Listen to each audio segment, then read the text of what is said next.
Le Bénin veut intégrer l'AES? Le Bénin souhaite rétablir les liens avec ses principaux partenaires commerciaux en Afrique de l'Ouest qui sont désormais dirigés par des présidents souverainistes.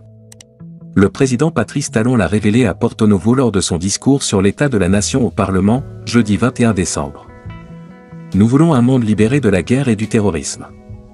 Nous croyons à la coexistence pacifique des nations et des peuples. C'est cette même logique qui me pousse à exprimer aujourd'hui notre désir de voir une restauration rapide des relations entre le Bénin et les pays où des coups d'État ont été commis. Le Mali, le Niger et le Burkina Faso figuraient parmi les 30 principaux partenaires commerciaux du Bénin dans le rapport sur le commerce extérieur 2022 de l'Institut national de la statistique et de la démographie. Talon a déclaré que son pays n'avait jamais rompu ses liens avec ses voisins. La diplomatie béninoise n'a pas manqué d'adresser des messages discrets et répétés à ses pays frères, notamment au Niger. Nous sommes convaincus qu'il y a un temps pour condamner, un temps pour exiger et un temps pour revenir sur ce qui s'est passé et même en prendre acte. Patrice Talon a toutefois insisté sur la nécessité pour les chefs militaires de coopérer et de dévoiler leurs intentions et leurs attentes à l'égard de la communauté internationale. La France quitte le Niger, adieu la France-Afrique. Les derniers militaires français déployés au Niger ont quitté le pays le vendredi 22 décembre, actant le divorce entre Paris et le gouvernement arrivé au pouvoir par un coup d'État à Niamey, et mettant fin à plus de 10 ans d'ingérence française au Sahel. Le retrait des 1500 soldats et aviateurs français du Niger, le dernier pays allié de Paris au Sahel avant l'arrivée des généraux au pouvoir le 26 juillet, fait suite à ceux du Mali et du Burkina Faso, où la France a également été poussée vers la sortie.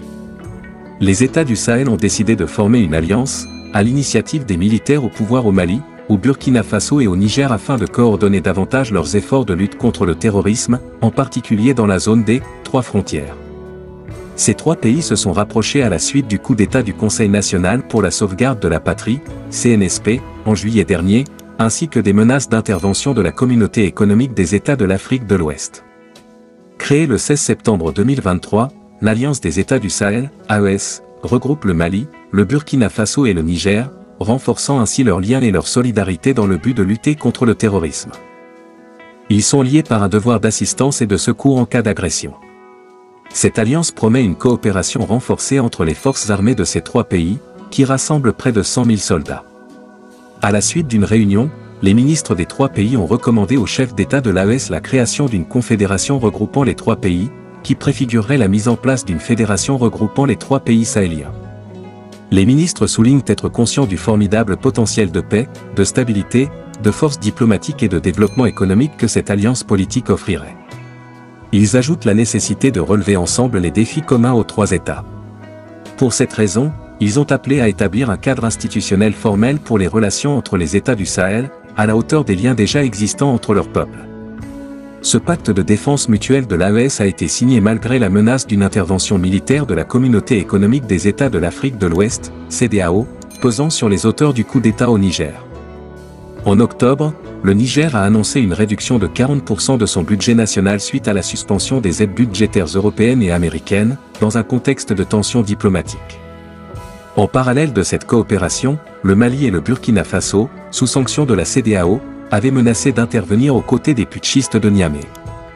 Cette décision, selon certains observateurs, a été considérée comme la cause ayant refroidi les partisans d'une intervention militaire, qui redoutaient une déstabilisation régionale. Ils cherchent à affirmer leurs objectifs en promouvant l'indépendance, la dignité et l'émancipation économique. Certains membres de la société civile qui soutiennent l'AES dénoncent une intention probable de créer une monnaie commune aux 3 États, surtout que l'idée d'une telle monnaie unique commence à germer dans les esprits. Moscou a offert au Mali 50 000 tonnes de blé et 20 000 tonnes d'engrais. Selon Igor Gromyko, 35 bourses ont été octroyées en 2023 et 290 bourses sont prévues pour l'année académique 2023 à 2024. Quant aux ressources naturelles, des contrats pourraient être conclus entre la Russie et le Mali dans le volet minier et celui du coton, selon le diplomate. Moscou entretient des liens d'amitié de longue date et coopère dans de nombreux secteurs avec Bamako, a-t-il encore souligné.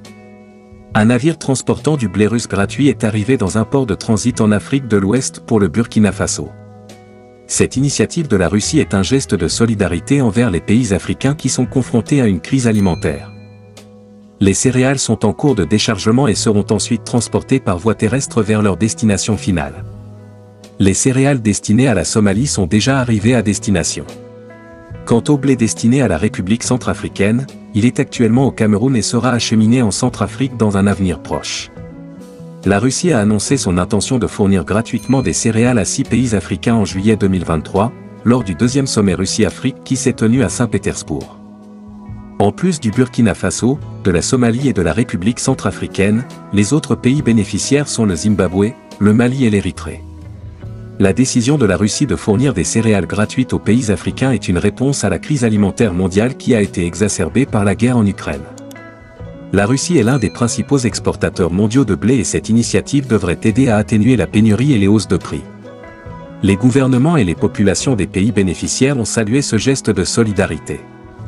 L'arrivée du navire transportant du blé russe au Burkina Faso est une étape importante dans le cadre de l'initiative de la Russie de fournir des céréales gratuites aux pays africains.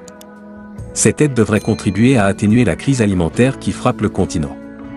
Niger, l'ONU reconnaît la légitimité du gouvernement après le coup d'État. Les autorités militaires en place au Niger ont déclaré avoir obtenu la reconnaissance de la Commission des pouvoirs de l'Organisation des Nations Unies, ONU. La présidence nigérienne a fait cette annonce lundi soir dans une déclaration officielle. Selon la déclaration diffusée à la télévision publique, la Commission de vérification des pouvoirs de l'Assemblée générale des Nations Unies a reconnu le 6 décembre 2023 la légitimité du gouvernement issu des événements du 26 juillet 2023, à /78/605. La déclaration souligne que cette commission ne fait qu'établir un point de droit international qui ne souffre d'aucune interprétation contraire, contrairement aux institutions de la Commission économique des États de l'Afrique de l'Ouest, qui se trompent dans l'analyse du droit communautaire et du droit international. Avant cette décision de la Commission de vérification des pouvoirs, les autorités issues du coup d'État du 26 juillet ne pouvaient participer à aucune activité des Nations Unies. En septembre dernier, le Premier ministre Ali Mahaman Lamine Zen n'avait pas pu assister à la 78e Assemblée générale des Nations Unies, et son ministre des Affaires étrangères, Y. Aoul Bakary Sankaré, qui s'était rendu à New York, avait été empêché de participer aux travaux.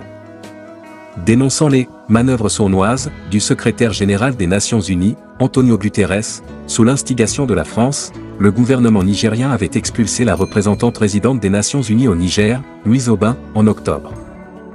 Le 10 décembre dernier, le sommet des chefs d'État et de gouvernement de la CEDEAO a également reconnu le coup d'État du 26 juillet et a décidé de discuter avec les autorités militaires pour élaborer un calendrier en vue d'une transition de courte durée.